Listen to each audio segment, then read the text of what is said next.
அனைவருக்கும் வணக்கம். Welcome to UV thoughts. Happy republic day to all. இன்றைக்கி நம்ம ஏன் ரிபப்ளிக் டே கொண்டாடுறோன்னு பார்க்கலாம். இந்தியாவுக்கு 1947 சுதந்திரம் கிடைச்சாலும் நமக்குன்னு ஒரு சட்டம் தேவைப்பட்டுச்சு. அதுக்காக டாக்டர் பிஆர் அம்பேத்கர் தலைமையில் ஒரு குழு அமைச்சாங்க. ஸோ அது அரசியலமைப்பு சட்டத்தை நமக்காக ரெடி பண்ணி கொடுத்துச்சு. அதுக்காக ஆன நாட்கள் என்னென்னா 2 ஆண்டுகள் 11 மாதங்கள் 18 நாட்கள். ஸோ இது அடிக்கடி கேட்குற கொஷின். எந்த காம்படிட்டிவ் எக்ஸாம்னாலும் இந்த கொஷின் இருக்கும். ஸோ பாட்டில் ரொம்ப இம்பார்ட்டண்ட்டான கொஷின் இது.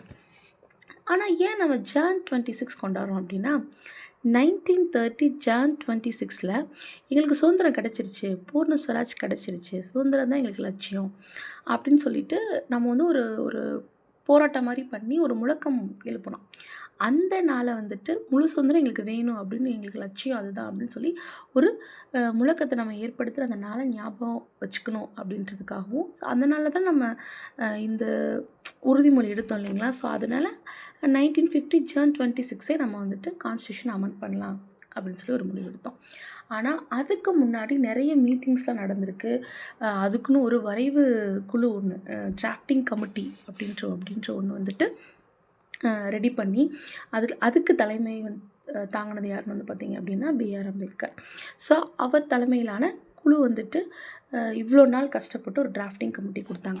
ஸோ அது ஃபஸ்ட்டு எப்போ கிரியேட் பண்ணாங்கன்னா December 9, 1946 ஃபஸ்ட்டு மீட்டிங் நடத்தினாங்க. ஸோ அதுக்கப்புறம் அதில் எத்தனை பேர் இருந்தாங்கன்னு பார்த்தீங்கன்னா 389 மெம்பர்ஸ் இருந்தாங்க. ஓகேவா. அதுக்கப்புறம் டாக்டர் சக்திநந்த சின்ஹா அப்போது டெம்பரரி பிரசிடெண்ட்டாக இருந்தார். அதுக்கப்புறம் திருப்பி இன்னொரு மீட்டிங் December 11, 1946 அப்போது டாக்டர் ராஜேந்திர பிரசாத் பிரசிடெண்ட்டாக இருந்தார். அதுக்கப்புறம் December 13, 1946 அப்போ பார்த்தீங்க அப்படின்னா அப்போது ஒரு மீட்டிங். அதுக்கப்புறம் ஸோ இந்த மாதிரி நிறைய மீட்டிங்லாம் போட்டு 1950 ஜான் 26 ரிபப்ளிக் டேயாக அறிவித்தாங்க. ஸோ அதனால தான் நம்ம ரிபப்ளிக் டே கொண்டாடுறோம். அடுத்து நம்ம நிறைய நோட்ஸ்லாம் பார்ப்போம். பாலிட்டியை பற்றி பார்க்கும்போது இன்னும் டீட்டெயிலாக நிறைய ஆர்டிகல்ஸ் பற்றி பார்க்கலாம். தேங்க்யூ ஃபார் வாட்சிங். நன்றி.